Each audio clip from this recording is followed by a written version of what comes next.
Muy buenas noches, estimada audiencia de Alivio Talks, el Facebook Live que Alivio Perú, la plataforma profesional de telesalud que opera en nuestro país y en otros 13 países de Latinoamérica, les presenta todos los días lunes a las 7 de la noche, hora de Lima.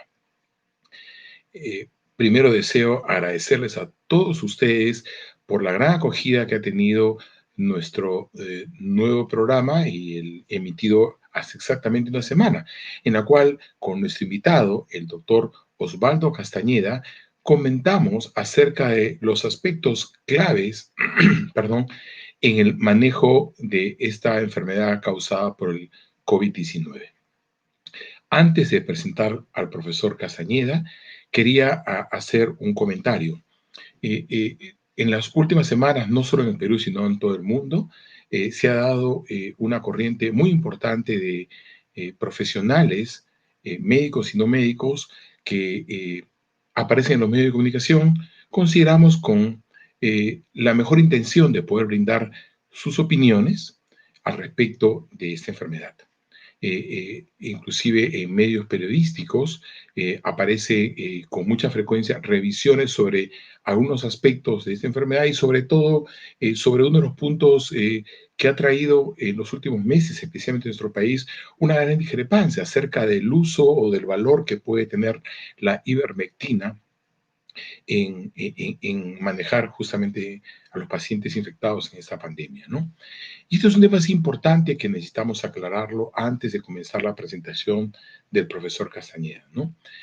Nosotros siempre nos hemos caracterizado, digo, quien les habla y sus invitados, por tener un perfil de pertenecer al grupo de médicos que hace muchos años venimos realizando esfuerzos para poder tener información médica de la mejor calidad generada mediante investigación científica. Estamos absolutamente seguros que la gran diferencia entre los países desarrollados y los países en vía de desarrollo como el nuestro es que los países desarrollados generan conocimiento y nosotros, los países en vía de desarrollo, generalmente usamos el conocimiento que generaron otros países. Por eso que profesores como el profesor Botuso, el profesor Maguiña, el profesor Castañeda, el profesor Tantaleán, el profesor Shimabuco y muchísimos otros profesores en el Perú han desarrollado en contra muchas veces de las condiciones de la práctica médica en el Perú y del apoyo del gobierno y que recién se está dando en los últimos años, proyectos de investigación y estudio de investigación que justamente generan nuestra información que es tan valiosa para nuestro país y para el manejo de nuestro paciente, ¿no? Eso se denomina investigación translacional. Y por ello, eso está asociado también a lo que en los últimos años es una corriente nacida en Canadá que se denomina medicina basada en evidencia o basada en hechos y que expresa que la opinión de los profesores es importante, pero mucho más importante es la información que se genera en los estudios de investigación. Y es por ello de que estos niveles de atender y manejar a nuestros pacientes mediante estos conocimientos generados por la investigación son los que, digamos, tienen la mayor credibilidad. Sin embargo, estamos en condiciones absolutamente excepcionales de esta pandemia, por lo cuales, entre otras cosas, se están aprobando vacunas en condición, digamos, la aprobación son condicionales y de emergencias, porque, como bien lo señalan, aún no se ha procedido con generalmente el promedio para las vacunas de seguimiento para la seguridad de las mismas es de 2 años, pero como ustedes ven, debido a que justamente estamos en una pandemia y sería poco, o sea, sería no ético el usar vacunas que se muestran que son bastante eficientes, a pesar que no se completó esos 2 años de los niveles de seguridad, son anunciadas y son expresadas para que la población decida utilizarlas o no. Exactamente lo mismo con mucha de esta medicación. Y es entonces que lo que nosotros no queremos es ser un medio más que confunda a nuestra audiencia, mucha audiencia integrada por muchos colegas a quienes les agradecemos por la confianza. Y por eso traemos a profesores que se han dedicado muchísimos años a realizar investigación y manejo, por ejemplo, entre otras cosas, de corticoides tan fino como nos conversábamos con el profesor Castañeda, quien hace más de 40 años que lo utiliza para sus pacientes reumatológicos, justamente no solamente corticoides, sino ciclos o pulso de corticoides, que es parte de la terapia en algunas fases, ¿no? Es por ello que quería yo inicialmente hacer esta introducción, para luego señalarle que conversando este fin de semana con mi suegro, que es una de las personas más inteligentes con la que he podido yo comunicarme, me decía que el mejor halago que él había recibido, él ha sido docente por muchísimos años en la cátedra universitaria del más alto nivel, había sido las encuestas anónimas en las cuales señalaban que lo difícil lo hacía fácil y que él me señaló que le diera este tipo de mensaje al profesor Osvaldo Castañeda porque lo complejo que es entender estos aspectos de esta enfermedad lo hacía muy fácil. Y con esto quiero dar la bienvenida a nuestro maestro, doctor Osvaldo Castañeda Jiménez, quien es médico reumatólogo y especialista en inmunología. Agradeciéndole nuevamente y pidiéndole por favor que si pudiéramos en estos primeros minutos hacer una pequeña revisión de la parte central más importante de lo que tratamos hace una semana y que ya que ahora muchos de los que nos están siguiendo en este momento pudieron verlo parcialmente o van a recién a seguir su presentación. Buenas noches, profesor Castañeda.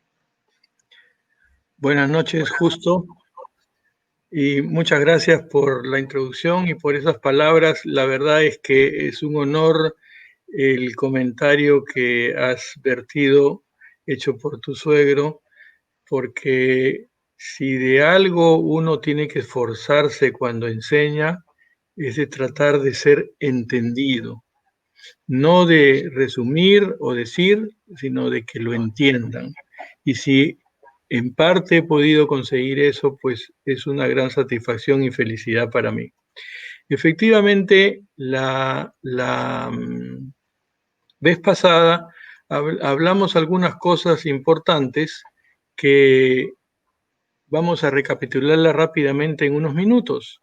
La primera cosa, les hice recordar que el virus entra al cuerpo por la nariz, por la boca, pero también por los ojos.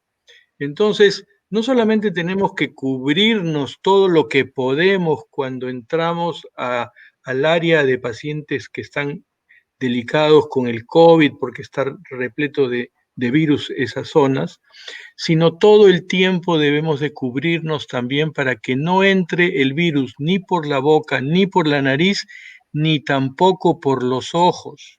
Y les hacía el hincapié que por favor se preocupen de buscar o su careta facial o estos lentes que con este detalle de acá dan una manera de cerrar los espacios para que el virus no entre. Y al propósito he tomado la foto así, porque fíjense, aquí, si ustedes se dan cuenta, aquí queda un espacio en esta parte. Y eso es lo que no debe ocurrir. Hay que bajar el lente para que todo quede completamente,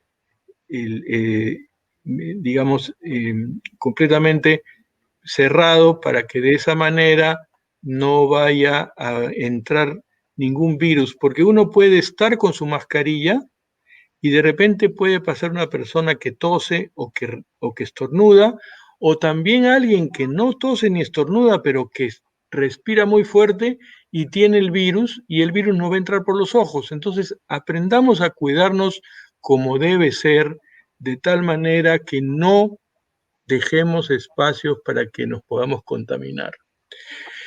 Luego, en resumen, cuando uno se contagia por alguna forma en que el virus entra a nuestro cuerpo, los 2 primeros días el sistema inmunológico no reacciona porque el virus se camufla.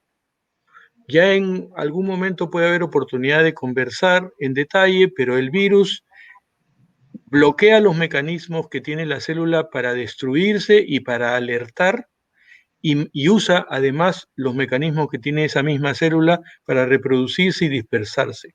En ese transcurso se va ocultando el sistema inmunológico generalmente 24-48 horas. Al tercer día que el sistema inmunológico recién lo detecta, es cuando reacciona en contra del virus y ahí aparecen los síntomas, generalmente síntomas leves, dolor de garganta, la tos, la fiebre, malestar, etc. Todo eso lo produce el sistema inmunológico, no lo produce el virus. Y luego, cuando llegamos al quinto o sexto día, esa reacción del sistema inmunológico, si la carga viral ha sido muy grande, comienza a producir inflamación porque el sistema inmunológico se desespera por destruir al virus. Y como hay muchos virus, muchísimos, el sistema inmunológico en su desesperación va destruyendo los virus que están circulando, los virus que están dentro de las células, destruye las células y destruye a otras células porque se confunde. Y ese proceso de destrucción produce inflamación y eso es lo que el sistema inmunológico hace que una persona con mucha carga viral pueda continuar a una fase más delicada. Entonces, la fase viral son los primeros días. En este tiempo, lo que necesitamos es luchar contra la cantidad de virus del cuerpo para disminuirla. Entonces, todo lo que hagamos para disminuir la carga viral, o sea, la cantidad de virus que tiene una persona contagiada, para reducirla, todo lo que hagamos va a ser importante. Cuando una persona contagiada tiene síntomas, va a atenderse profesionalmente y le dicen, solo tome paracetamol, que es un sintomático, o sea, solo es para los síntomas, porque no hay ningún tratamiento. No hacer nada frente a una situación como esta es como estas personas que están mirando que este se está ahogando y simplemente no hacen nada esperando que la vida decida qué va a pasar con el ahogado. Un médico tiene que luchar contra la salud, la enfermedad y la muerte para ayudar al paciente. Lo que tenemos que hacer es disminuir la carga viral. No hay ningún medicamento mágico y eso es importante enfatizarlo para los que se ponen en posiciones extremas. Pero sí hay medicamentos, varios, que reducen la reproducción del virus. Y justamente cuando algunos de esos medicamentos los combinamos, es cuando ayudamos a reducir más la reproducción del virus. Entonces, ¿qué es lo que hay que hacer? ¿Cruzarse de brazos o intentar disminuir la carga viral frente a una enfermedad que nos azota terriblemente y que tiene cada vez más muertos en el mundo? ¿Ustedes creen que cruzarse de brazos es una conducta apropiada? Y yo pregunto, cuando uno es médico, cruzarse de brazos y negar todo tratamiento, ¿es una conducta apropiada? ¿Es apropiado dejar desamparada a la población frente al riesgo de muerte? No, hay que luchar, como cuando uno lucha por su vida, hasta con uñas y dientes. Nadie dice que tengamos medicamentos perfectos, nadie dice que tengamos medicamentos que matan al virus, pero sí tenemos medicamentos que reducen la carga viral y hay que usarlos. No podemos quedarnos impávidos ante tremendo riesgo. Y además de usarlos, debemos evitar las desventajas. Por ejemplo, la deficiencia de vitamina D en el Perú y en el mundo es importante. Hay porcentajes muy altos en las poblaciones de personas con deficiencia de vitamina D. Y esa deficiencia los pone en condición de desventaja. Entonces, también usando vitamina D vamos a compensar esa desventaja. Entonces, eso es lo que tenemos que hacer para cuando estamos frente a un contagiado. Y ya para terminar este resumen, hay unas posiciones rígidas y exageradas, pensando que es científico, de decir, esos estudios no son suficientes, esos estudios son con pocos pacientes. Por lo tanto, no hay evidencia. ¿Cómo que no hay evidencia? Aunque los estudios sean con pocos pacientes, eso es una evidencia. Y en una situación, como ha comentado el doctor Padilla al ingreso, en la introducción, en que estamos luchando contra la muerte, no podemos pretender esperar a tener estudios de miles de pacientes para recién decir, ah, sí sirve. Si yo tengo varios estudios, 4, 5, 6, 7, 8, 11, 12 estudios en diferentes partes que me muestran lo mismo, aunque sean pocos pacientes, es bastante la demostración de que eso funciona, si no perfecto, aunque sea bastante aceptablemente. Y además de los estudios, cuando dicen, ese es un estudio que no es científico porque no es doble ciego randomizado, los estudios piloto también son evidencia científica. Hablar así es desconocer las bases de la medicina basada en evidencia. Y los estudios randomizados, aunque sean pilotos, son controlados y también son evidencia. Y los metaanálisis son un nivel más alto de evidencia. Y acá tenemos un metaanálisis que han hecho los franceses hace 3 semanas, en donde hay una cantidad de estudios y como ustedes pueden ver, se muestra cómo todos favorecen a que sí funciona la ivermectina.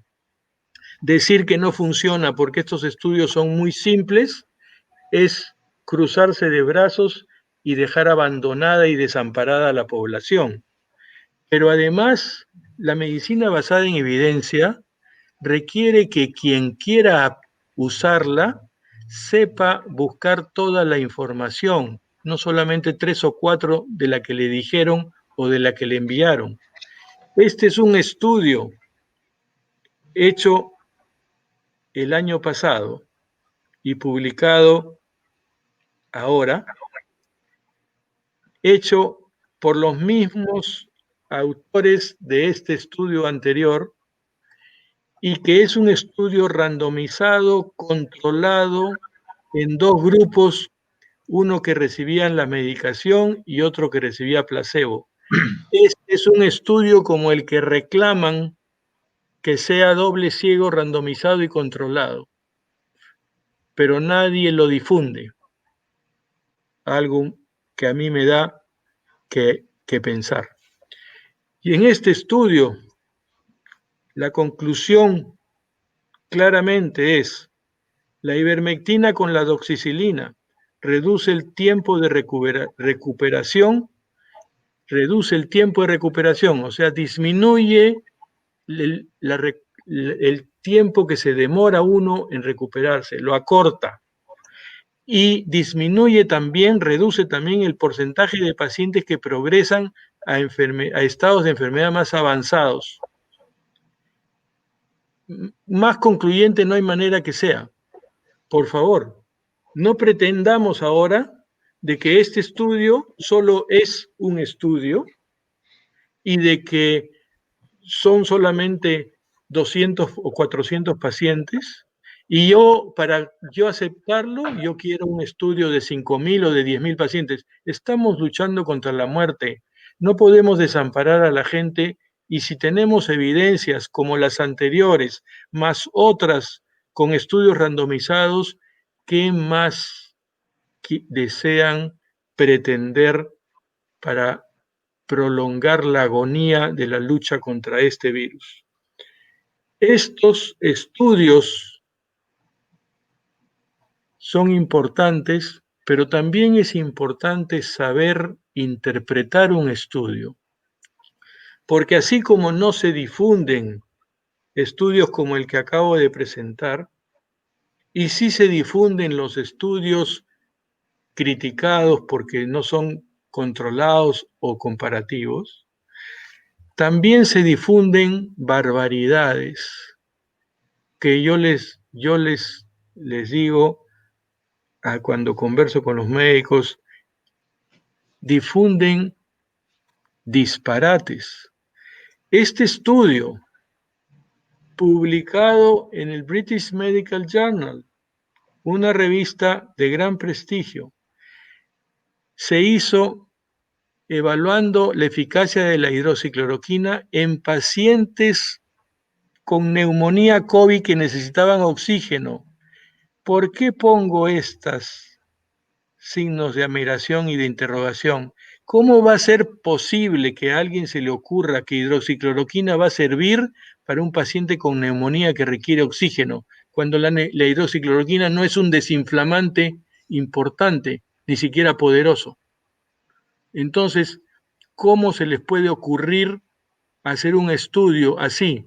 Solamente me hace pensar, han hecho este estudio para que los incautos caigan en el concepto de que la hidroxicloroquina no sirve. Nunca hubiera servido la hidroxicloroquina para evitar la inflamación pulmonar de los pacientes que requieren oxígeno. Nunca, ni nunca va a servir, porque no es un desinflamante. A nadie le dan hidroxicloroquina cuando cuando se le inflama un tendón. Imagínense cómo le van a dar cuando se le inflama todo el pulmón. Entonces no tiene sentido. De manera que estos estudios que sí los difunden, que sí los publican, son mamarrachos porque están usando un medicamento en el momento que no corresponde y hacen caer a los incautos con un concepto equivocado de que por lo tanto no sirve. Por supuesto que no sirve. Este medicamento no es para desinflamar el pulmón. Nunca debió usarse en hospitalizados. Entonces, contrastemos la situación. Por un lado, pretenden que estudios que muestran resultados positivos son muy pequeños, no son controlados y quieren más estudios. Por otro lado, los estudios que sí son controlados o no los conocen o no los difunden y los ignoran y siguen insistiendo con que no hay evidencia. Y por otro lado, usan estudios como este, que es un estudio muy malo, diseñado con un error garrafal, y sin embargo lo usan como si fuera una evidencia. Entonces eso no es posible. Cuando disminuimos la carga viral, el sistema inmune con tranquilidad va a eliminar el virus más fácil y más rápido. Por eso es que cuando disminuimos la carga viral usando ivermectina, hidroxicloroquina, acitromicina, doxicilina, naproxeno, medicamentos todos que disminuyen la carga viral, el sistema inmune elimina al virus en pocos días y entonces no se descontrola, no se aloca, porque son pocos los virus que tiene que destruir. Entonces, disminuir la carga viral los primeros días de enfermedad es crucial para evitar que los pacientes pasen a necesitar hospitalización y es crucial para que no se inflamen demasiado estos pacientes. ¿Y qué más debemos hacer? Evitar que adormecer al sistema inmune esos primeros días. Es una total contraindicación utilizar corticoides como la dexametasona cuando el paciente se contagia. Ya les expliqué, los 2 primeros días el virus se camufla y el segundo o tercer día el sistema inmune recién lo detecta. Si nosotros, cuando el paciente se contagia, le damos corticoides como dexametasona el segundo día, vamos a adormecer más al sistema inmunológico y el virus se va a reproducir más y lo que vamos a lograr es aumentar la carga viral al estar usando cortisona los primeros días de contagio. Igual antibióticos. La acitromicina se usa no porque es antibiótico, se usa porque tiene acción de disminuir la reproducción del virus. Y como hablamos la vez pasada, en aquellos que no pueden recibir acitromicina, doxicilina tiene la misma acción. Son los dos antibióticos que disminuyen reproducción del virus. No se usan porque son antibióticos, se usan porque tienen ese otro efecto. Entonces, cuando el paciente se contagia, no podemos recetarle antibióticos, no tiene ninguna infección bacteriana. Y al recetarle antibióticos, como muchos hacen, entonces en lugar de usar acitromicina, le voy a dar un antibiótico de amplio espectro. Lo que hacen es predisponer a que le venga una infección sobregregada al paciente en esos primeros días y nos complican la salud del paciente. Entonces, no antibióticos, cortisona los primeros días y otros antibióticos, excepto acitromicina y doxicilina, están contraindicados. Y lo mismo los anticoagulantes y la famosa aspirina. Los primeros días es una fase viral. Los problemas de coagulación ocurren debido a la inflamación, o sea, en la segunda etapa. Cuando es la primera etapa, que es fase viral, no hay inflamación, no hay problemas de coagulación, que es consecuencia. Entonces, no tiene ningún sentido que tomen aspirina o que tomen anticoagulantes, porque los pueden predisponer al paciente a sangrados y hay que evitarlos. Entonces, estas tres cosas son muy importantes de puntualizar. Bien, ese es el resumen de lo anterior y ahora a continuación lo que vamos a hablar es de esta parte, de la parte inflamatoria que ocurre en el quinto o sexto día donde empieza la inflamación y cuando se deja que continúe, la inflamación va progresando haciendo que el paciente se hospitalice y luego cuando viene ya todo el terrible desarrollo de la tormenta de citoquinas. Entonces, la evolución de los pacientes, estos cuadros y estas gráficas las deben haber visto hasta el cansancio porque existen desde el principio del año pasado. La infección temprana es la fase viral. Acá no se deben usar corticoides, no se deben usar antibióticos, no se deben usar anticoagulantes. Y luego, alrededor del sexto día empieza la inflamación. Cuando empieza la inflamación todavía no hay dificultad de los pulmones para respirar, pero luego cuando la inflamación ya va continuando, fíjense, en solo unos pocos días ya comienza a haber dificultad porque ya los pulmones se van inflamando. Y cuando luego de unos días más no se ha controlado este proceso inflamatorio, se desarrolla la tormenta de citoquinas, que ya es una cascada prácticamente imparable. La tormenta de citoquinas no es una novedad. La tormenta de citoquinas la conocemos de hace décadas de décadas. Tormenta de citoquinas está documentada y estudiada desde antes que yo fuera reumatólogo, o sea, hace más de 50 años.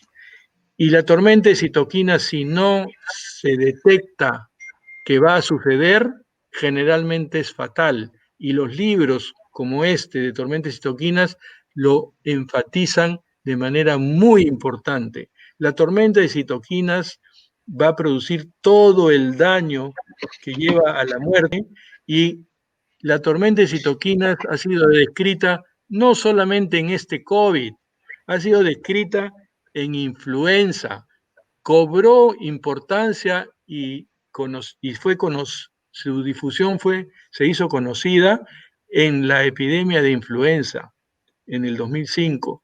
La tormenta de citoquinas ocurre en el hantavirus, que es súper mortal. Ocurrió en el SARS-CoV, el 1, que fue en el 2002, y en el MERS, que fue en el 2011. No es una novedad. El coronavirus produce lo mismo. No, el coronavirus no es un virus marciano. El COVID-19 es una enfermedad que no es una enfermedad alienígena, es una enfermedad en donde ocurren los mismos mecanismos. O sea que a mí no me vengan a decir No sabemos cómo tratar, claro que sabemos. Actualmente citoquina se trata de una manera nada más. Y esto ha sido descrito en todos los virus.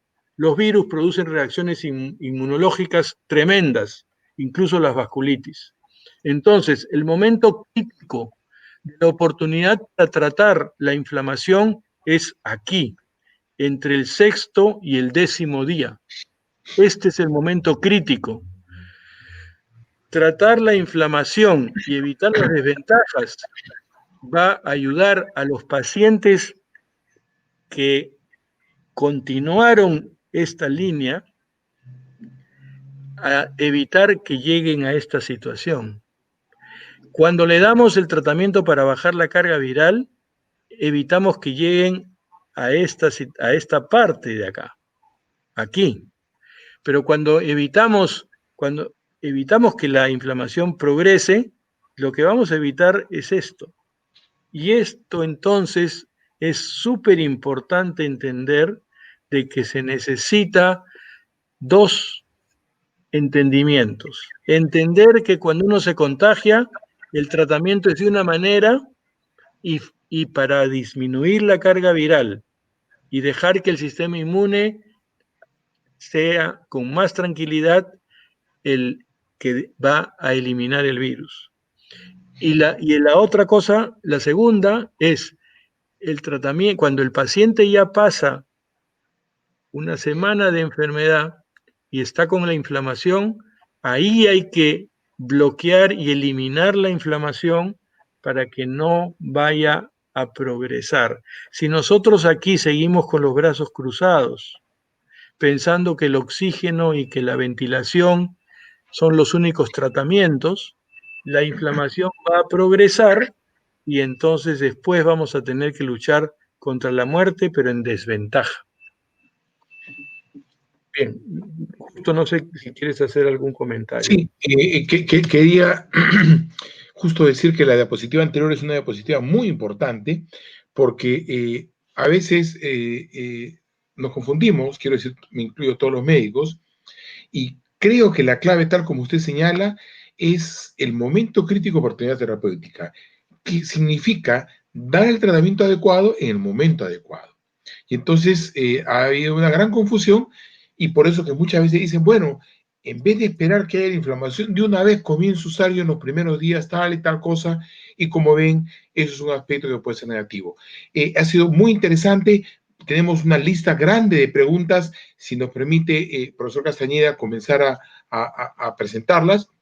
Por ejemplo, Ton nos pregunta si un asintomático puede contagiar, que ese es un tema largamente discutido, ¿no, doctor Castañeda? Sí, la posibilidad de que un asintomático pueda contagiar ya se ha estudiado. Se han hecho varios estudios y de grandes poblaciones, incluso uno de ellos en la China. Y se ha demostrado que el 50% de los asintomáticos, o sea, la mitad de las personas que no tienen síntomas, sí contagian.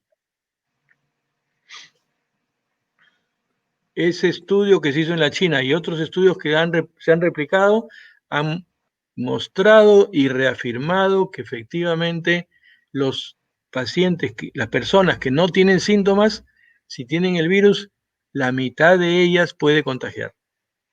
Sí, justamente hoy día me llegó al correo un anuncio de Halo News donde señalaba la publicación de hace 3 días, el fin de semana pasado, el día 15, en Java Network, donde señalaba justamente lo que usted está expresando, remarcaba la importancia de las políticas de salud en cuanto al reafirmar el uso de las medidas de distanciamiento social, uso de mascarilla, porque los asintomáticos, como usted bien decía, se sigue estudiando que son responsables muchas veces, como en ellos no se hace pruebas ni se hace seguimiento porque no tienen síntomas, de contagio, como usted bien señala, porque un porcentaje alto de ellos pueden contagiar. Entonces, por eso es importantísimo, inclusive por eso es que en otros países existen políticas de todo el grupo que está asociado a aquella persona que se contagió y que salió positivo, se evalúa todo ese grupo así no tengan síntomas para justamente aislarlos, ¿no? Y esto es un concepto importante que creo que tengan, ¿no? Después nos llegó otra pregunta que Daniela seguro nos la va a mostrar, en la cual nosotros, como saben ustedes, no pretendemos hacer por ese mecanismo automedicación, ni mucho menos, pero nos consultan la ivermectina, cuál es la dosis, cómo se usa. Creo que es importante para que usted pueda remarcar este concepto. Bueno, sí, aquí hay algo que es sumamente importante. Ningún medicamento debe ser usado por personas que no son médicos, porque todos los medicamentos tienen sus cosas positivas, pero también tienen características que hacen que en alguna persona no pueda utilizarse. Por ejemplo, lo que es más fácil entender, una persona que es alérgica a la citromicina, no le podemos dar acitromicina porque le puede producir una reacción anafiláctica que la puede matar en el instante. Entonces, y cuando las personas se automedican, a veces se olvidan incluso de eso. Y cuando se automedican, también muy fácilmente medican a los amigos. Entonces, y como no son médicos, no tienen el entrenamiento de preguntar a qué eres alérgico, qué tomas, qué esto, qué enfermedades tiene, nada. Toma tal cosa, era alérgico y se muere, porque le da una reacción alérgica severa. Entonces, las medicinas no se deben automedicar. Las medicinas no pueden ser recetadas por quienes no son médicos. Las medicinas tienen que ser recetadas por los médicos. Las dosis no se pueden estar hablando libremente, por ejemplo, en un foro como este, donde hay un montón de público que no es médico, porque si no, la falta de entrenamiento y a veces el descuido hace que usen las dosis en pacientes que no deberían utilizar ese medicamento o el otro. Por ejemplo, hay personas que son alérgicas a la ivermectina y ahora, con mayor razón, porque desde hace tiempo, y ese es otro punto, debido al éxito que ha habido en varias regiones del Perú, el éxito indiscutible, a mí que no me vengan los científicos con el asunto de que a ver si es doble ciego, que es no, el éxito indiscutible en varias regiones del Perú, en donde por ejemplo, ivermectina ha servido, se acompaña también de un uso indiscriminado de la ivermectina, que está mal, porque algunas personas que andan tomando la ivermectina de manera inadecuada como preventivo, hacen alergia a la ivermectina y cuando se enferman le dan ivermectina y le pueden crear un problema severo. Entonces no se debe automedicar, no se debe recomendar si uno no es médico. El médico consciente, antes de recetar, tiene que estudiar el medicamento, saber en qué personas no se debe usar, con qué medicamentos no se debe combinar, porque las personas a veces tienen enfermedades y toman otros medicamentos. Entonces, todo eso hay que saber. No se puede pretender la automedicación. Se debe usar solamente prescrito por el profesional médico. Por lo tanto, las dosis las tiene que conocer el médico y las tiene que estudiar el médico. La dosis, técnicamente hablando, es 0.0002 por kilo de peso. Entonces, gramos por kilo de peso. Entonces, es importante entender que no es por una posición elitista ni de prerrogativas, es por una posición de tener cuidado con la salud de la población. Así como reclamamos no desamparar a la población frente a esta lucha contra la enfermedad y contra la muerte, también debemos ponernos firmemente a explicar de que no se debe usar de manera así inapropiada ningún medicamento. La doctora Romero, a quien agradecemos por su pregunta y por su presencia en estas actividades, nos pregunta si a partir de sexto, séptimo día, como usted señaló en su gráfica, ¿cuáles son los síntomas o signos que nos darían sugerencia que ya pasamos al estadio inflamatorio? Sí, ese es bien interesante porque ese es un punto crucial. Y ya después tengo un cuadrito ahí para explicar bien cómo debe ser el manejo de los medicamentos. En el sexto o séptimo día pueden ocurrir diferentes síntomas o signos, porque como sabemos los médicos, todas las enfermedades no son iguales en todas las personas, son diferentes en cada persona. Entonces, ¿qué puede ocurrir? Puede ocurrir que aparezca fiebre, que ya no había. Puede ocurrir que aparezca diarrea. Puede ocurrir que aparezca o que se exacerbe la tos con flema.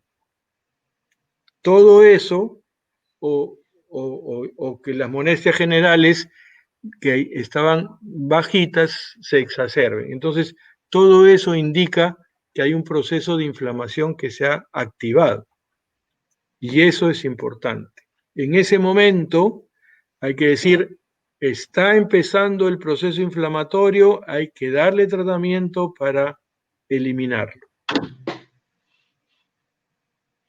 ¿Cómo saber si uno es asintomático? La prueba se la debe hacer aquel que tiene sospecha de contacto con COVID. No todo el mundo, porque entonces toda la población tendría 33 millones de habitantes, tendríamos que hacernos la prueba. Las pruebas se hacen cuando uno tiene sospecha de haber tenido contacto con un contagiado. Ahí es cuando se debe hacer la prueba.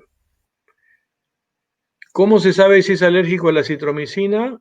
Porque ya todas las personas saben cuando son alérgicas a algún medicamento. Y si no lo han usado nunca previamente. Si no lo han usado nunca, no pueden ser alérgicos. La alergia ocurre cuando uno usó antes un medicamento y después cuando lo vuelve a usar y el cuerpo hizo una alergia. Sí, había una pregunta de la señora Rosana Magni, que también a quien agradecemos y siempre nos sigue, que justamente señala un paciente diagnosticado con COVID hace 14 días. ¿Cuándo podría salir de su cuarentena? Como su nombre lo indica, la cuarentena son 40 días. Y aquí hay un punto importante porque es el punto con el que tenemos que tener la precaución máxima. Como yo siempre digo, es preferible que las precauciones sobren a que falten. Entonces, el promedio de un paciente de que contagie es 14 días. Pero promedio es un número que está en el medio de dos extremos. Un extremo que puede ser menor y otro extremo que puede ser mucho mayor. Entonces, el promedio es 14 días. Pero se ha visto que los pacientes, que muchos pacientes con el COVID tienen virus que eliminan, por ejemplo, en las heces, hasta mes y medio después de haber estado enfermos. O sea, 6 semanas. Entonces, y durante 4 semanas es que pueden contagiar por vía aérea. Entonces, para tener la seguridad de que una persona que tuvo COVID no nos vaya a contagiar, hay que tenerlo separado por un mes. Porque si bien el promedio es 14 días, hay varios que no terminan a los 14 días, siguen contagiando días después. Entonces, uno debe, para ser bien precavido, las 4 semanas y recién ahí dar pase a eliminar la cuarentena de un paciente contagiado. Es diferente el paciente contagiado, cuánto tiempo no contagia, que el paciente que viene de viaje y que tiene que tener una cuarentena, la cuarentena son 15 días. El aislamiento del que viene para ver que no vaya a tener la enfermedad son 15 días. Pero el aislamiento del que está contagiado debe ser un mes.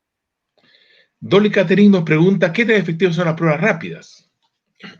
no son muy efectivas y por eso se están eliminando, porque las pruebas rápidas dan muchos falsos negativos, pero también dan falsos positivos.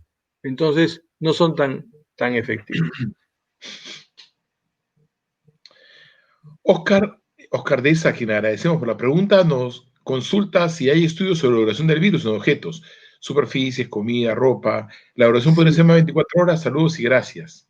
Sí hay estudios, hay muchos estudios, y esos estudios son de los primeros meses del año pasado, pero esa parte yo no conozco como para decirles cuánto dura el virus en cada tipo de material. Pero sí hay estudios que los pueden encontrar en la web. Cecilia, Yolanda nos dice, lo saluda, y los pacientes que toman hidrocloroquina y warfarina por diagnóstico de lupus y síndrome antifosfolípido, ¿es cierto que están protegidos por ser inhibidores de COVID? Están protegidos, pero no están indemnes. Ese es algo muy importante. El estar tomando hidroxicloroquina, y aquí hay una cosa interesante. Cuando usamos hidroxicloroquina en un paciente que recién empieza su contagio, necesitamos dar una dosis de carga, porque la hidroxicloroquina, para que sea efectiva, necesita una cantidad de dosis que se acumule determinada. No es como muchos estudios que la han desestimado, en que le daban una pastilla por semana, que no sirve para nada. En cambio, el que tiene lupus y toma hidroxicloroquina desde hace tiempo, ya hace tiempo que en su cuerpo tiene una dosis acumulada que sí es súper efectiva. Pero la hidroxicloroquina, y por favor escuchen, es lo mismo que he dicho sobre la ivermectina, no mata al virus, por lo tanto, no evita que uno se contagie. Lo que hace la hidroxicloroquina es disminuir la reproducción del virus. O sea, para lo que sirve es para bajar la carga viral.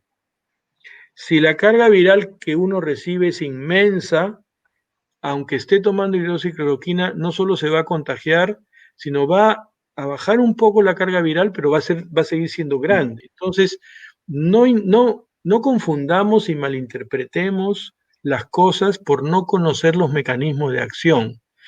No es que no sirva, sirve pero con limitaciones. Entonces, ayuda a reducir la carga viral, pero no previene que uno se contagie.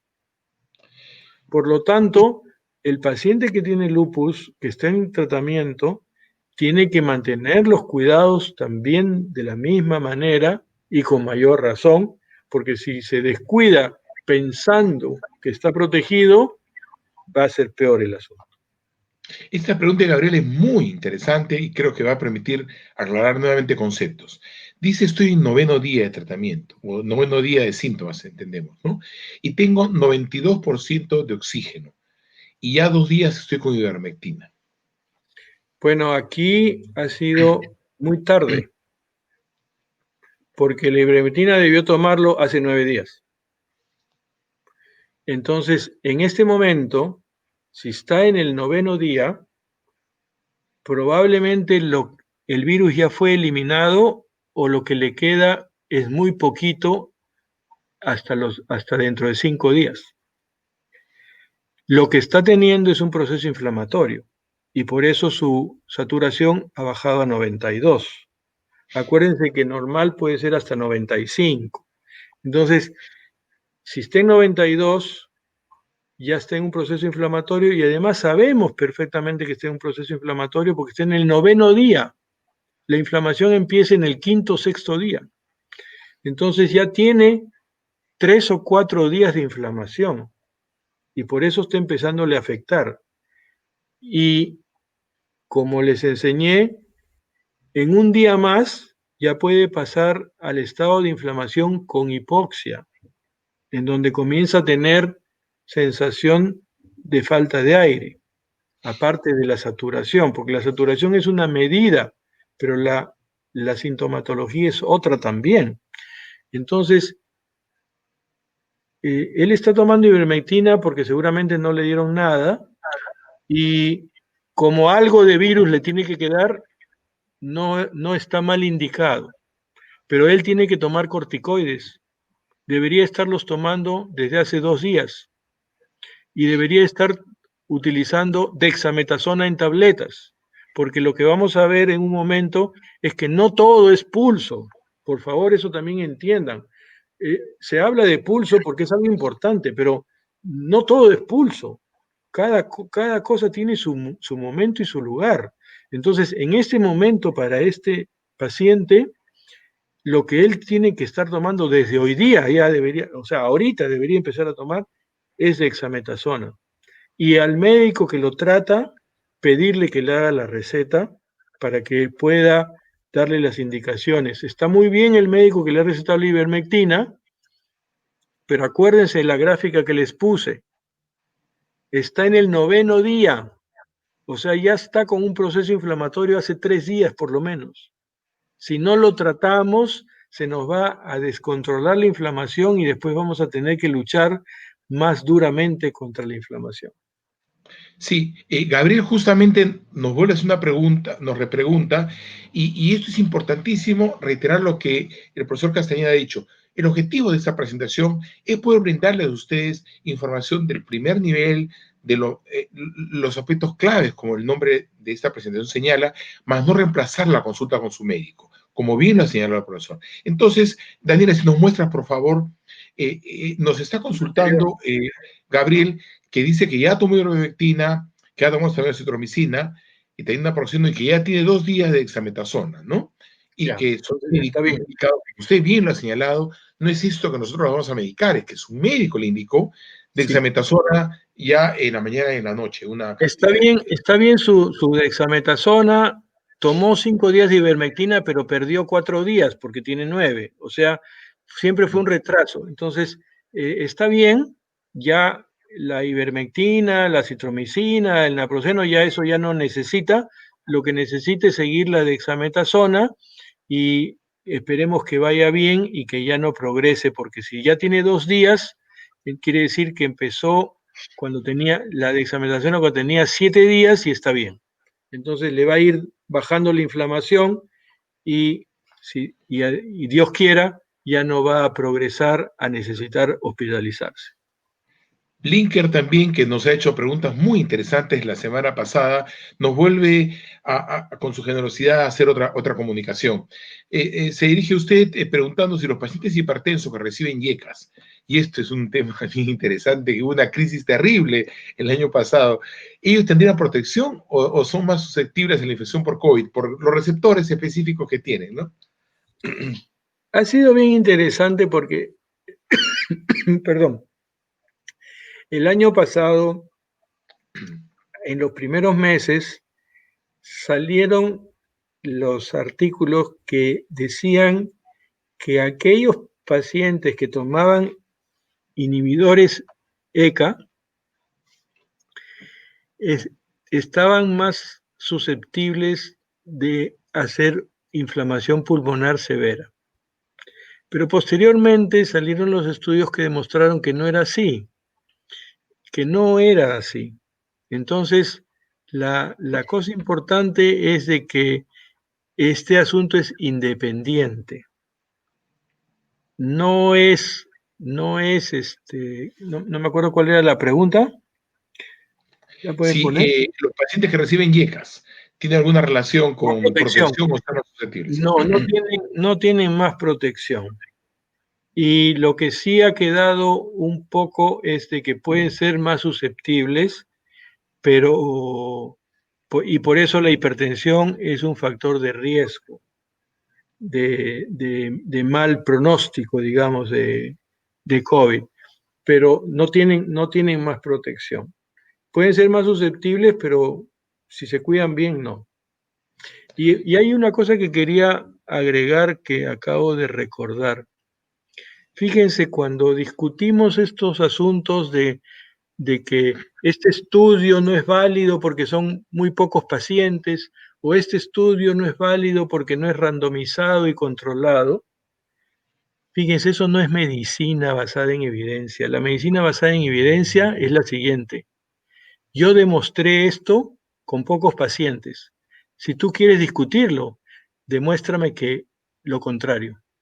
Si tú no me demuestras lo contrario, no me vengas a desestimar lo que yo he encontrado en un momento de pandemia en donde no podemos darnos el lujo de desamparar a la gente. Tenemos que luchar siempre por la salud y contra la muerte para ayudar a toda la población.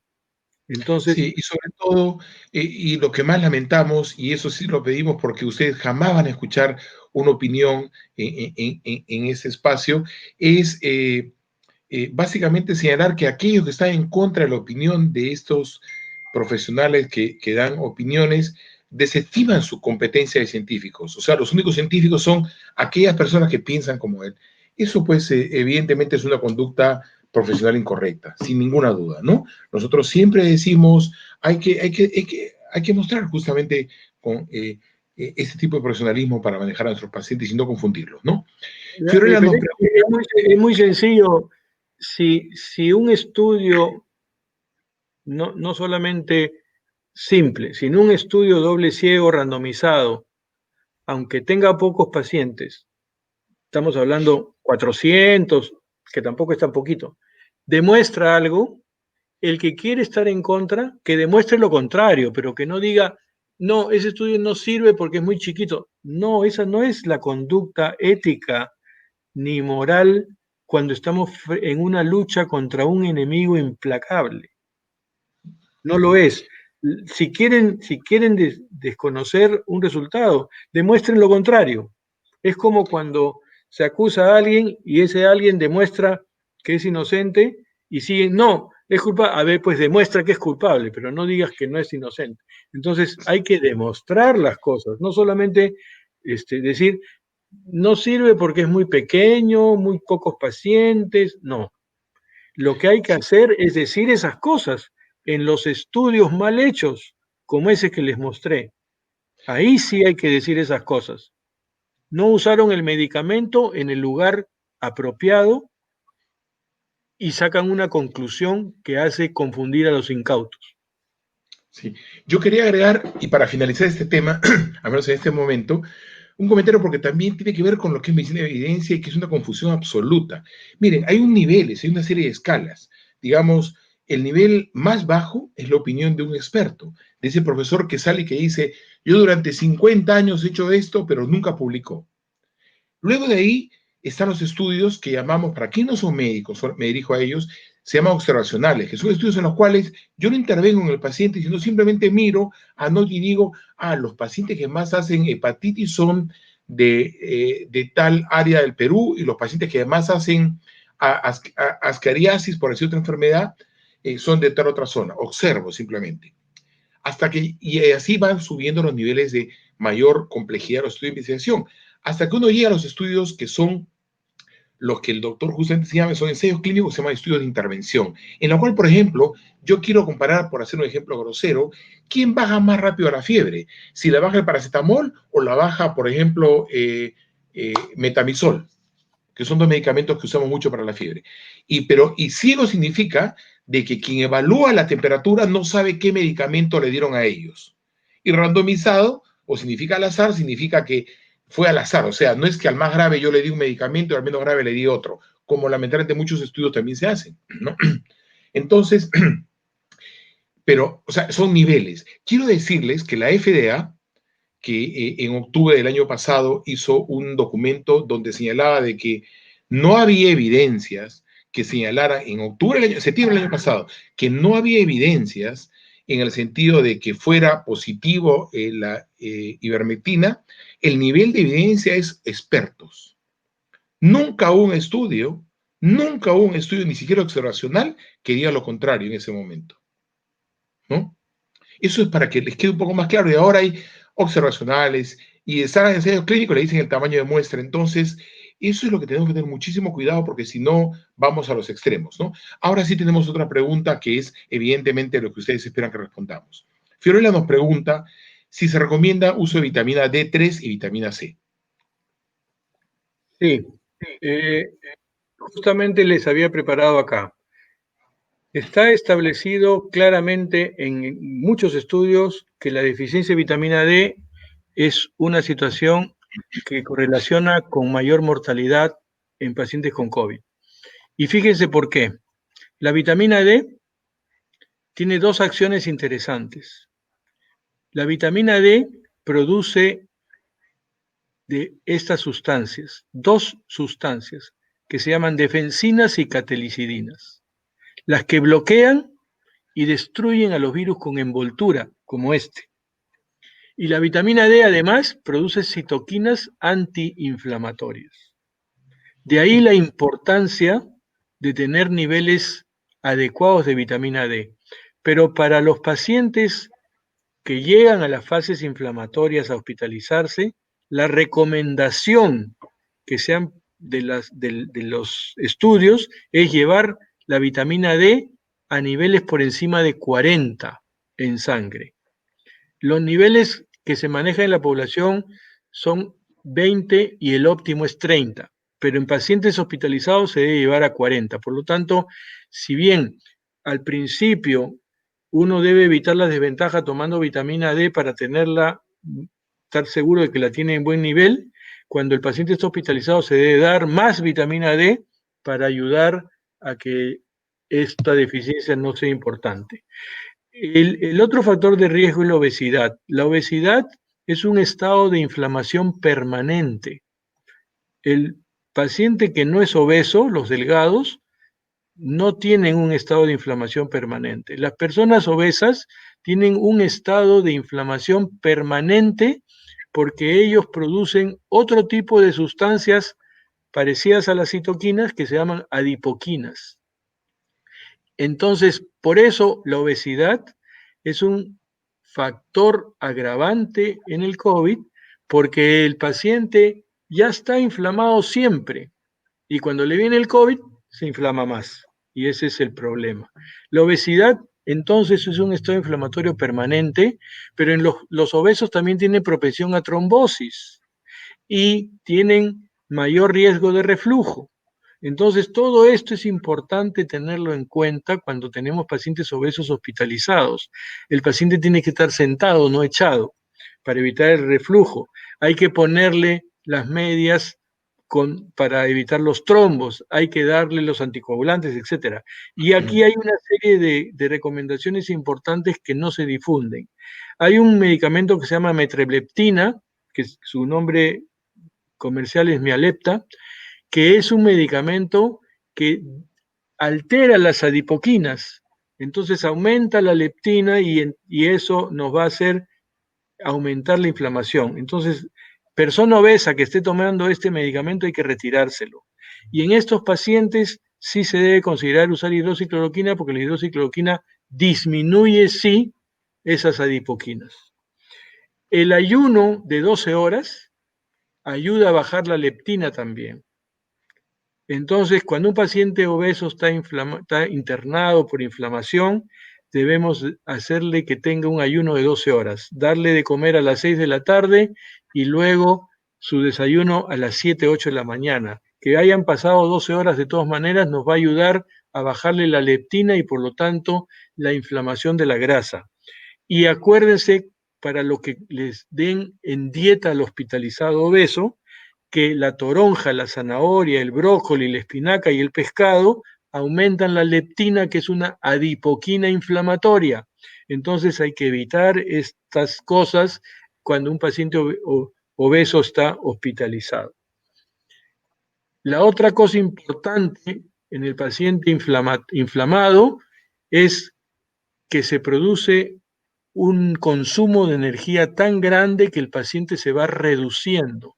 Necesita una nutrición importante y ya se ha establecido cuáles son los niveles de calorías y cuáles son el ingreso de proteínas que deben tener los pacientes hospitalizados y sobre todo las calorías usarlas por medio de carbohidratos complejos. Los carbohidratos complejos son aquellos alimentos que tienen carbohidratos, pero que no se absorben inmediatamente todos los carbohidratos, sino se van absorbiendo progresivamente a lo largo del día. Y la otra cosa importante es la ventilación mecánica. La ventilación mecánica en los pacientes hospitalizados debe guardarse solo hasta el momento más crucial. No se debe usar la ventilación mecánica así fácilmente porque tiene disminución de su ventilación. Se debe usar cánulas de alto flujo nasal. ¿Por qué? Porque cuando uno lo pone a un paciente con el pulmón inflamado en un ventilador, la mayor ventilación hace que se distienda el pulmón.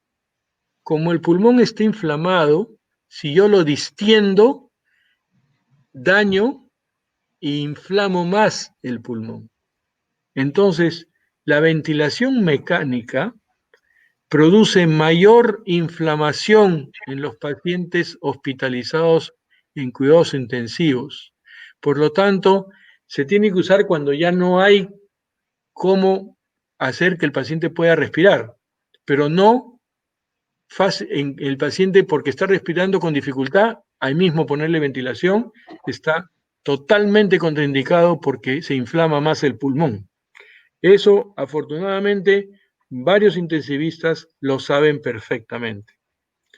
Y la etapa inflamatoria, entonces, que es esta segunda etapa, tenemos que dividirla en tres partes: en la inicial, en la intermedia y en la avanzada. En la inicial hay que anular la inflamación. Ese es todo nuestro trabajo. Cuando ya pasamos de los 10 días y el paciente ha ido aumentando su proceso inflamatorio, entonces ya no solamente tenemos que anular la inflamación, tenemos que prevenir las complicaciones. Es aquí cuando tenemos que usar anticoagulación profiláctica. Y cuando ya seguimos avanzando la inflamación y entramos a esta parte de inflamación avanzada, ya no podemos anular la inflamación, tenemos que luchar contra la inflamación y luchar contra las complicaciones. Ya no es prevenir, tenemos que luchar contra las complicaciones. Por eso, cuando llegamos acá, y aquí hay que no solo reconocer, hay que entender lo duro que es para los especialistas en cuidados intensivos recibir todo el tiempo a pacientes con inflamación avanzada, en donde tienen que luchar contra la muerte en desventaja, contra la inflamación, contra las complicaciones y lo duro del sufrimiento que ellos tienen que llevar todo el tiempo viendo morir a tanta gente. Por eso es importante tratar de evitar que los pacientes tengan que hospitalizarse, disminuyendo la carga viral, y tratar de evitar que la inflamación avance, tratándola al comienzo para que no avance. ¿Y cómo se trata al comienzo? Se trata con pastillas. No es que pulso para todo el mundo. No, los pulsos tienen su momento. Cuando el paciente empieza a tener la inflamación en el sexto o séptimo día, si usamos la dexametasona oral, de repente en una semana se desinflamó o de repente a veces, como hemos visto, recién se termina de desinflamar en 2 semanas, pero no va aumentando la inflamación, el paciente va poco a poco mejorando y vamos quedándonos tranquilos. Entonces, cuando empieza la inflamación, con pastillas, y las mejores son las de dexametasona, es mejor que la prednisona porque la dexametasona tiene un efecto más prolongado. Entonces, empezar acá es una buena indicación terapéutica. Si en este momento el paciente que está en el séptimo, octavo día ya tiene más inflamación, ya tiene 20% o 30% de su pulmón inflamado, ahí sí tenemos que usar los pulsos de metilprednisolona o los pulsos de dexametasona. Ahí sí, porque ya el incendio es más fuerte y no lo vamos a apagar con una manguerita, sino tenemos que usar todos los medios de apagar un incendio, que son los pulsos de corticoides. Es el único sitio en donde este medicamento tiene lugar. El tocilizumab es un medicamento antiinterleuquina 6, es un medicamento biológico de anticuerpos monoclonales que actúa sobre la interleuquina 6, controlando esta, se controla la cascada que lleva la tormenta de citoquinas. Pero cuando uno pone tocilizumab a un paciente, creo que lo comentamos la vez pasada, se necesitan 10 días para que el tocilizumab haga efecto. Entonces, el único lugar donde este medicamento podría ser ubicado es en el día 6 o en el día 5 de la enfermedad. Si lo usamos en el día 10, el paciente le va a hacer efecto ya cuando esté en la fase inflamatoria muy avanzada. Y lo que sí es más terrible, si usamos el tocilizumab en esta parte de la enfermedad, cuando el paciente que llegó a la inflamación grave tiene 4 o 5 días de vida, el tocilizumab le vamos a poner y no va a alcanzar el tiempo de vida que le queda para que haga efecto. Entonces, entendamos que cada medicamento tiene que conocerse cómo funciona para saber en qué parte de la enfermedad hay que usarla.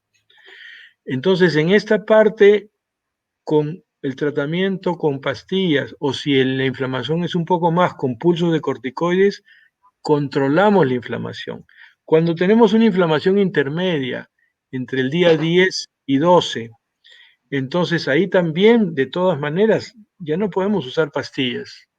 No es suficiente la eficacia antiinflamatoria. Tenemos que usar los pulsos de corticoides y tenemos que usar la enoxaparina profiláctica porque ya la inflamación está intermedia y podría ocasionar coágulos. Entonces, aquí se usan los pulsos de corticoides y la anticoagulación profiláctica.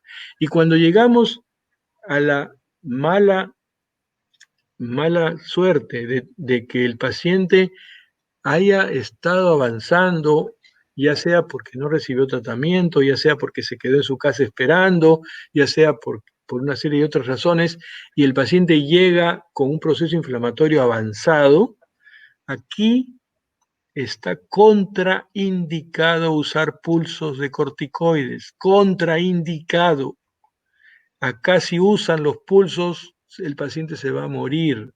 Entonces, lo que dicen los intensivistas, también hay que hacerles caso. Ellos dicen, los pulsos no sirven. ¿Cómo van a servir si los pacientes están ya en la fase inflamatoria avanzada? Ahí no solamente no sirven, le van a hacer daño al paciente. Entonces, en esta etapa no se debe usar pulsos de corticoides.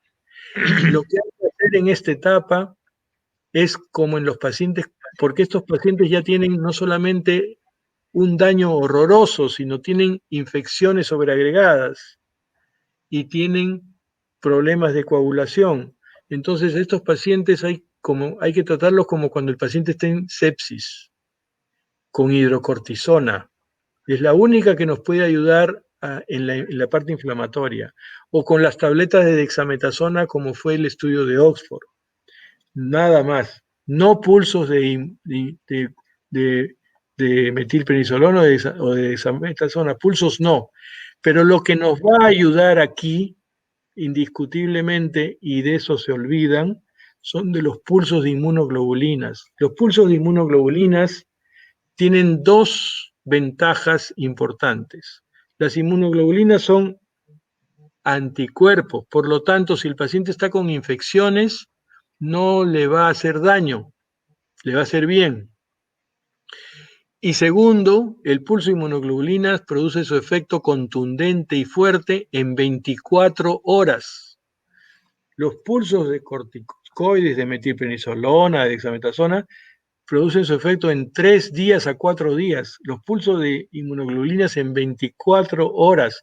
Entonces, cuando estamos luchando contra la muerte y contra el tiempo, y con pacientes que tienen infecciones, etcétera, podemos usar hidrocortisona como en el shock séptico, pero los pulsos de inmunoglobulina serían una ayuda tremenda para conseguir resultados en algunos pacientes, porque ya aquí estamos luchando siempre en desventaja.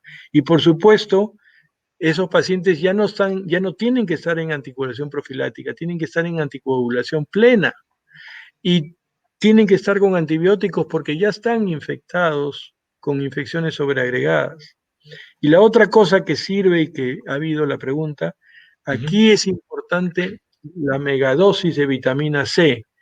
El año pasado ya se debe haber terminado el estudio de fase 3 que se hacía en Estados Unidos usando megadosis de vitamina C en pacientes con sepsis en cuidados intensivos. Y ese estudio lo estuvieron haciendo evidentemente porque había, valga la redundancia, evidencias de la utilidad de las megadosis de vitamina C. Entonces, es la megadosis de vitamina C que estamos hablando de 25 gramos endovenoso o de 50 gramos endovenoso. Van también a contribuir en su parte a tratar de evitar la mortalidad. Todo esto es lo que tenemos que tener en cuenta para luchar contra la muerte. Aquí no es oxígeno y ventilación. El oxígeno y la ventilación no son tratamientos contra la inflamación, no son tratamientos contra las infecciones sobreagregadas, no son tratamientos contra las coagulaciones. Todos estos son tratamientos para eso. Oxígeno y ventilación acá son importantes porque son medidas de soporte de la persona, para sostener la vida de la persona, pero para luchar contra lo que la está matando, tenemos que usar estas medicaciones, que es importantísimo. Y la otra cosa que quería enfatizar sobre los pulsos de corticoides, igual que todos los medicamentos, no son para usarlos en todo momento, como ya les he enfatizado en qué partes de la enfermedad tienen que usarse, sino también para entender de que tienen sus problemas. Los pulsos pueden producir problemas. Y por eso les he traído en el año de 1981, hace 40 años, en Annals of Internal Medicine, que es una revista de gran prestigio desde antes de esas fechas y hasta ahora, nosotros publicamos un artículo llamando la atención de que los pulsos de metilprednisolona podrían producir muerte súbita y que por lo tanto había que tener mucho cuidado con las arritmias y estaba contraindicado usar pulsos cuando el paciente se usaba al mismo tiempo diuréticos, beta bloqueadores o antagonistas de calcio. Entonces, para usar una medicación de estos tipos, que son medicaciones potentes, muy intensas, hay que tener mucho cuidado y conocer las características para no usar el medicamento en una condición contraindicada y tener un desenlace fatal por haber usado inadecuadamente el medicamento. Los medicamentos producen desenlaces fatales cuando se usan sin conocer cómo, cuándo y en qué circunstancias se deben utilizar. Entonces, los pulsos son magníficos, pero no son inocuos y hay que conocer muchas cosas para poderlos dar de manera adecuada. Y para ¿Nos terminar, podemos quedar aquí un momentito? sí, y Hay para una terminar revisión. después podemos hablar de los Sí, claro. problemas post-COVID o en otro Exactamente. momento. Sí, no, no, claro que hoy día lo hacemos. Súper interesante, porque esa parte era la que, el core de la presentación de hoy, de la parte, el manejo de la parte inflamatoria. Y tenemos ya varias preguntas al respecto. Comencemos por una de una muy querida amiga, Clarita Helera, quien nos pregunta, ¿qué pasa si tienen algún factor adicional a aquellas personas que tienen, imagino, un stent coronario? No pasa nada. El stent es haber reencauchado la arteria y haberla recanalizado de manera que esté permeable y pase el flujo sanguíneo tranquilamente. Y el problema no tiene nada que ver con ninguno de los medicamentos si uno tiene un stent. Gracias a Clarita y al diamante Julio César Uribe por su audiencia. Edmundo nos pregunta, sí, Desde sí, chiquito era Sporting Tabaco. sí. Edmundo nos pregunta si las pruebas de hisopado, ahora hay dos actualmente, ¿no? Como ustedes saben, es la más sensible.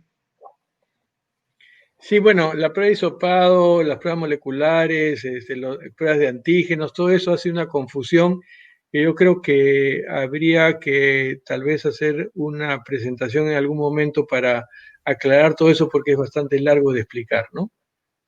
Pero sí son sensibles y son buenas, ¿no? Sí. Yuta, a quien agradecemos su pregunta, nos dice que le recomendaron tomar 2 paracetamol y una rotuladina, ir 3 días y tomar té verde. Sí. Sí, perdónenme la sonrisa, pero el paracetamol no tiene ninguna acción contra el virus. Por lo tanto, no tiene sentido si queremos luchar contra el virus. Solamente sirve para que me baje un poco el dolor de cabeza o la fiebre, pero no me hace ningún efecto para combatir al virus. Y la loratadina tampoco. La loratadina me va a servir para quitarme la picazón o para quitarme digamos, un poco de molestias como de alergia, pero tampoco le hace nada al virus y por lo tanto no tiene ningún sentido usar dos medicamentos que no hacen nada contra el virus y dejar de usar a los que sí hacen contra el virus. Correcto. Linker nos pregunta también si los pacientes que han tenido COVID han desarrollado Cuéntame. cuadro de síndrome antifosfolípido en la población general y si la gestante se ha determinado últimamente un incremento, ¿no? En la tasa de abortos y infecciones en el feto. Esa es una pregunta importantísima. Linker hace muy buenas preguntas y debo desde acá felicitarlo. Agradecerle, sí, claro Fíjense, que sí. esta pregunta lleva a algo que es sumamente importante enfatizar. Y ya les explicamos que la infección del coronavirus produce los primeros días una cantidad de virus que entra al cuerpo y eso se llama infección viral. En el quinto o sexto día, el sistema inmunológico, ya que ha ido reaccionando contra el virus, se puede desesperar si la carga ha sido de muchos virus, de demasiados virus, y comienza a dañar al organismo. Entonces, ¿qué es lo que está bien claro desde los primeros meses del año pasado? Esta es una infección viral que unos días después se transforma en una inflamación autoinmune multiorgánica. O sea, lo que estamos viendo es una infección viral que desencadena una enfermedad iguales a las enfermedades autoinmunes. No es una enfermedad pulmonar, es una enfermedad autoinmune multiorgánica, multisistémica. Y por eso es que se inflama no solo el pulmón, se produce miocarditis, que es inflamación del corazón, encefalitis, que es inflamación del cerebro, nefritis, que es inflamación del riñón, enteritis, que es inflamación del intestino, una serie de manifestaciones en la piel por inflamaciones de la piel, etcétera, etcétera. Es interesante cómo muchos veían con estupor, hoy el coronavirus produce estas lesiones en la piel, hoy el coronavirus produce daño en el riñón, eso como si fuera una novedad. No es novedad. Todos los virus producen reacción autoinmune que daña todo el organismo. Entonces, esta es una enfermedad autoinmune y multisistémica.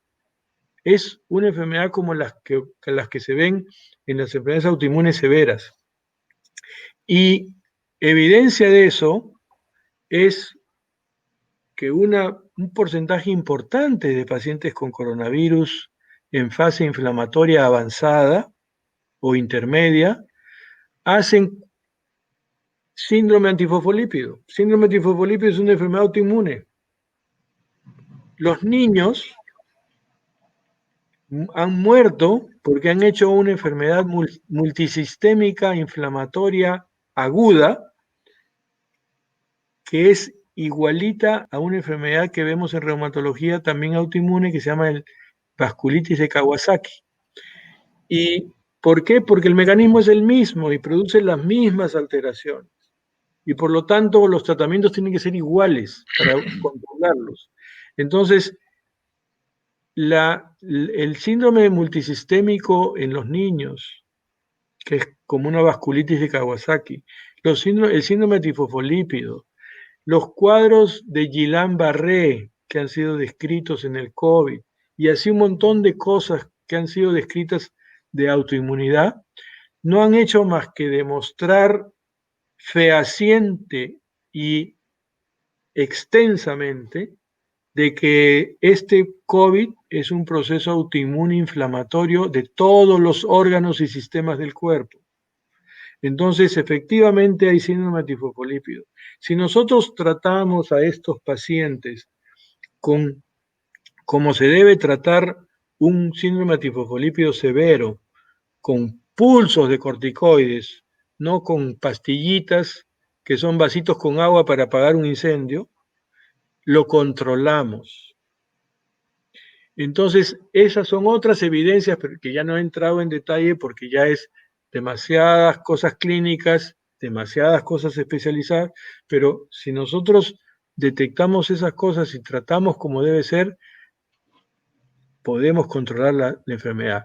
Y los pacientes con embarazo, las pacientes con embarazo sí pueden tomar hidroxicloroquina durante todo el embarazo y durante toda la lactancia. Eso hace más de 10 años lo hacemos en reumatología porque está confirmada su seguridad. Entonces, estos pacientes pueden tomar esa medicación. Y sí, en los pacientes con gestación que hicieran por COVID un síndrome antifosfolípido, ahí lo que hay que hacer es darles prednisona oral porque esa medicina no pasa la placenta y no va a dañar al bebé y va a controlar el cuadro. La dexametasona sí pasa la placenta. Entonces, los corticoides fluorados como la dexametasona pasa la placenta y la dosis que le damos a la mamá puede dañar al bebé. La prednisona no pasa la placenta y se tiene que tratar con dosis altas de prednisona cuando empiece un cuadro que esté sospechándose de síndrome tifosfolípido. Lo que sí no ha ocurrido es que el COVID haya problemas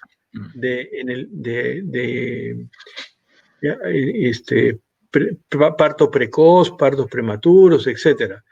Lo que sí, si la paciente con COVID hace un cuadro de inflamación, hay que darle, como digo, ahí sí el tratamiento con prednisona, a diferencia del cuadro que hemos estado hablando, ese es un caso ya particular de pacientes embarazadas con prednisona porque es el corticoide que no pasa la barrera placentaria.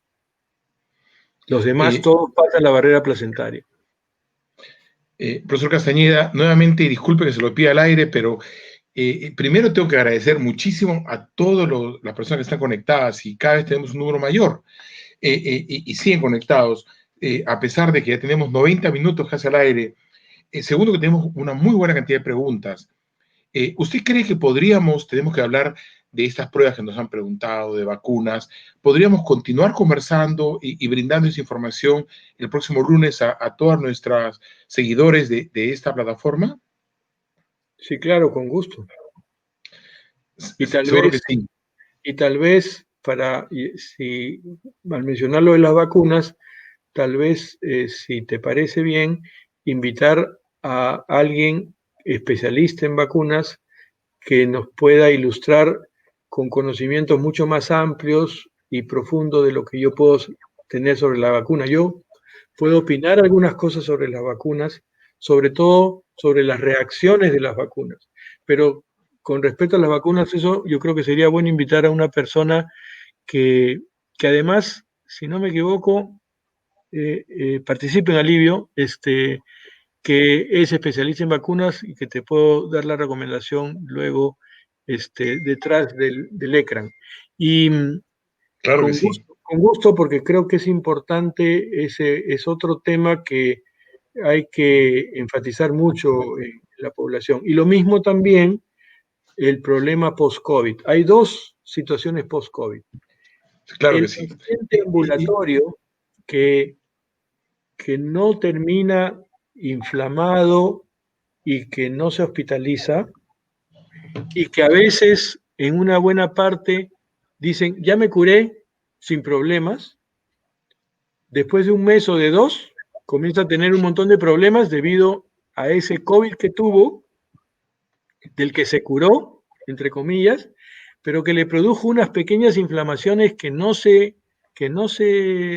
tuvieron en cuenta y que quedaron. Y esa inflamación que quedó sigue dándole daño a una parte y después de un mes, 2 meses, tanto daño que aparece una molestia. Ese es el post-COVID del paciente contagiado que no se hospitalizó. Y hay el otro marco, que es el post-COVID del paciente que se hospitalizó y sobrevivió. Ahí también hay un post-COVID. Esas dos cosas también hay que manejarlas, hay que explicarlas, hay que entenderlas y hay que saber cómo disminuir, prevenir y también cómo tratar en el momento que ocurre. Entonces, Muchas gracias, profesor vacunas, Padre. y post-COVID son 3 temas que para completar, digamos, el panorama, ¿no? Y seguro que sí invitaremos a este colega experto en vacunas que también está en la plataforma de alivio que, digamos, justamente brinda esta opción de hacer teleconsultas con especialistas de gran calidad profesional.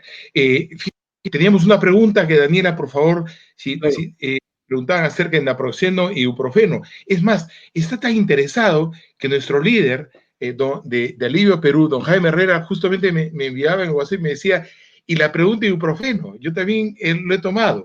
¿Podemos comentar al respecto, por favor? Bueno, ibuprofeno no está mal, pero naproxeno tiene una acción bien documentada de disminuir la reproducción del virus. Hay 2 antiinflamatorios que hace muchos años se difundió los estudios que mostraban cómo disminuían la reproducción de los virus y disminuyen la reproducción del coronavirus, que son el naproxeno y la indometacina. La indometacina, que la han estado usando en Bolivia como tratamiento desde el primer día del contagio, pero es un antiinflamatorio con muchos efectos adversos y que produce mucha gastritis y mucha úlcera. Entonces no es un antiinflamatorio que está muy a la mano porque hace tiempo que no se usa tanto y además no es como para recomendarlo así nomás. El naproxeno es menos dañino, pero también, como comentamos al principio, puede producir daño en una persona con gastritis, en una persona con úlcera, en una persona que esté tomando otros medicamentos en donde no estaría bien usar también el naproxeno. Pero el naproxeno es evidentemente de mayor ventaja al disminuir más la reproducción del virus. Evija nos consulta qué tipo puede tener la positividad un paciente COVID-19 positivo por prueba molecular. Bueno, eso, como acabamos de comentar, pues vamos a comentar lo de las pruebas en la próxima semana, ¿no? Perfecto, esperamos que Evija nos pueda acompañar, por favor, ¿no? Pero le puedo adelantar un poquitito, depende mucho del cuadro clínico que haya, y además ya nos ha adelantado un poco que el tiempo de vida es relativamente corta de estos virus, ¿no? Por eso que la prueba molecular tiene su propio lugar y su momento, y eso lo vamos a comentar para explicarles a ustedes qué es la prueba molecular por hisopado, la nueva prueba de antígeno que hace unos días ya está disponible en el país, y que son las 2 pruebas que nos permiten saber si tenemos el virus.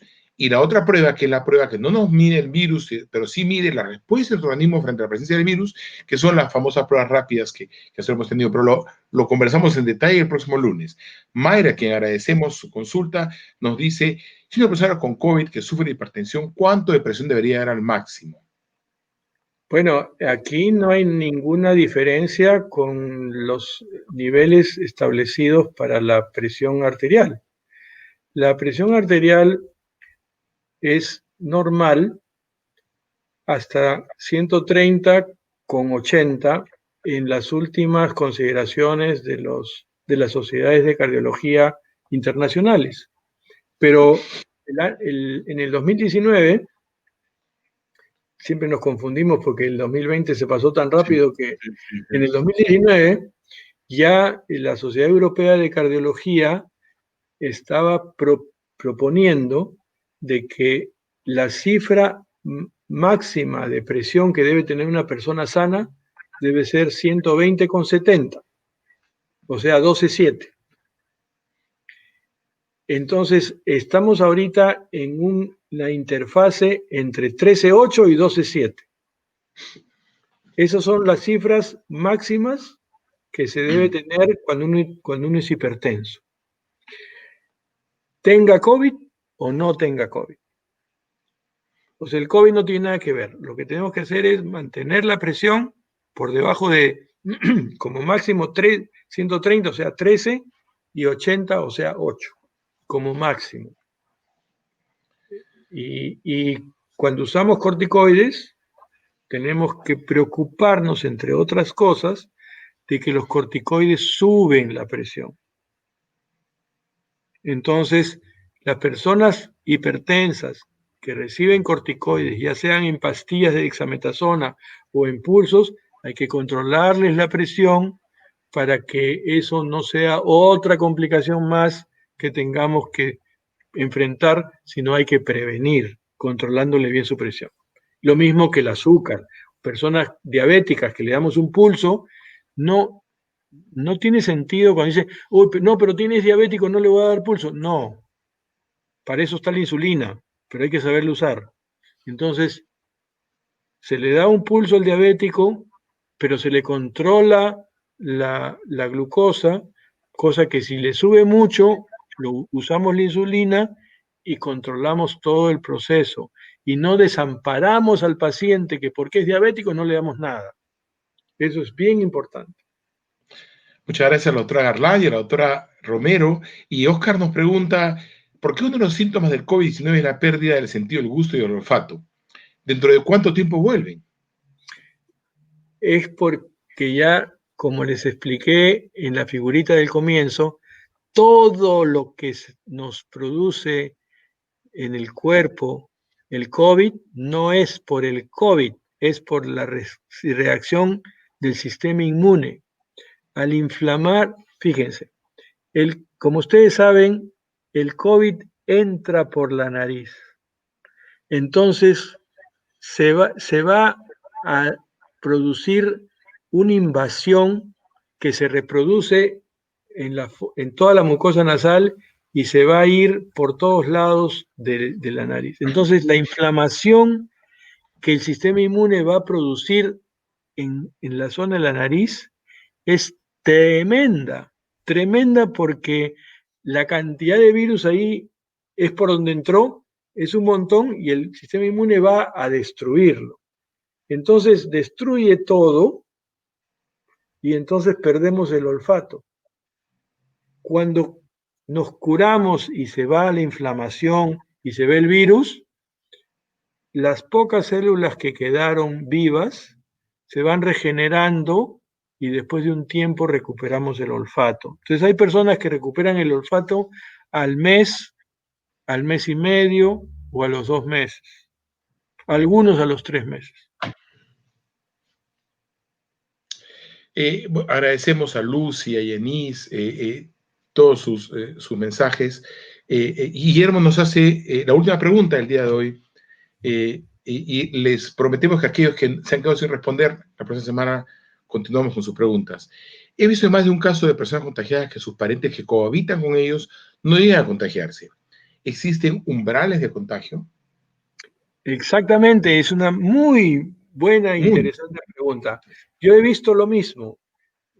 Yo modestamente he estado tratando una cantidad de pacientes COVID. El año pasado he tratado una cantidad de más de 300 ambulatorios con la fase viral y una cantidad un poco más de 50 con la fase inflamatoria. Gracias a Dios, porque yo considero que nosotros solamente somos intermediarios de Dios. ninguno de los ambulatorios tuvo que hospitalizarse y ninguno de los inflamados murió. Y en ese grupo, y ahora, y eso también quiero llamar la atención, en diciembre ya habíamos descansado. Yo ya no veía pacientes COVID, porque yo tampoco soy un referente para ver pacientes COVID. Hace 15 días empecé a tener de nuevos pacientes COVID y ahora tengo 37. En 2 semanas tengo 37 pacientes con COVID en tratamiento. Eso es espeluznante, porque quiere decir que en 10 semanas tendría 370, o sea, la cantidad que vi todo el año pasado.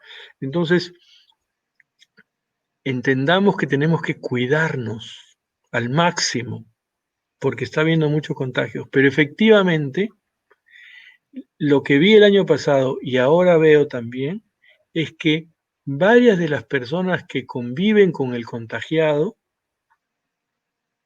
no se contagiaron nunca, porque les hemos hecho seguimiento continuo antes, durante y después, y no se contagiaron. Pero obviamente la cuestión del contagio depende de la carga viral. Entonces, no es lo mismo contagiarse de una persona que de varias en una discoteca. Si hay varios que no tienen síntomas, pero que tienen el virus, la cantidad de virus es multiplicada por varias veces. Entonces, si yo voy, la cantidad de virus que me va a entrar de uno del otro es muchísimo más grande y la carga viral sí me va a enfermar. Entonces, cuando yo vivo en una casa donde solo una persona se contagió e inmediatamente comenzamos a mantener las medidas de precaución, muchos no se contagian gracias a eso y otros no se contagian porque la carga viral de una sola persona era más baja.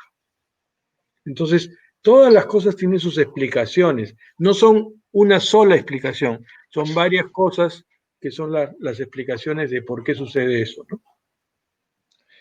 Profesor Castañeda, nuevamente muchísimas gracias por su presencia y por acompañarnos el próximo lunes 25. Yo lo único que hago es ser intermediario de toda nuestra audiencia, que son médicos, que son personas que en su casa nos están preguntando, porque en realidad lo hace de una manera tan didáctica que nos sirve absolutamente a todos y especialmente estamos felices de llegar a tantos colegas médicos que pueden reafirmar sus conceptos de manejo de esta enfermedad en este momento tan difícil, que es lo que queremos brindar, ¿no? Muchísimas gracias. Muchísimas gracias, Justo, muchísimas gracias a Livio, que permite que podamos contribuir en algo a explicar y a hacer entender las cosas y sobre todo, como quiero enfatizar para terminar y despedirme, por favor, no desamparemos a la población. Luchemos aunque sea con palos, con dientes, con uñas. No nos pongamos en el extremo. No hay ningún medicamento, no hay ningún tratamiento. Eso es desamparar a la población en la lucha contra la salud y contra la muerte. Luchemos con lo que tengamos. Vamos a poder combatir con éxito varias veces. No siempre. En medicina no hay nada que sea 100%, pero vamos a conseguir mejorar las situaciones. Si nos quedamos con los brazos cruzados, estamos dejando que las cosas sucedan sin ponerle ni siquiera un poquito de lucha y de dificultad a esta agresión que estamos recibiendo. Gracias entonces, gracias a todos, gracias Muchísimas por las gracias, preguntas y encantado de haber estado acá, Justo. Muchas gracias, profesor, nuevamente. Nosotros cerramos este Alivio Talks cortesía de Alivio, la plataforma profesional de telesalud, y los invitamos al próximo lunes 25 a las 7 de la noche, hora de Lima, para poder seguir comentando con nuestros expertos, profesionales, médicos, sobre este tema de tanta importancia para nuestro país. Muy buenas noches.